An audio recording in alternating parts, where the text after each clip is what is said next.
যে জানে ছিল এমন প্রেম মুগ্ধ রহমান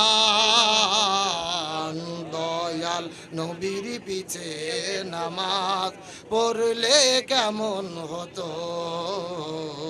জন্ম আমার নবীর যুগে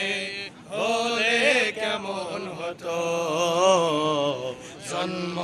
আমার নবীর যুগে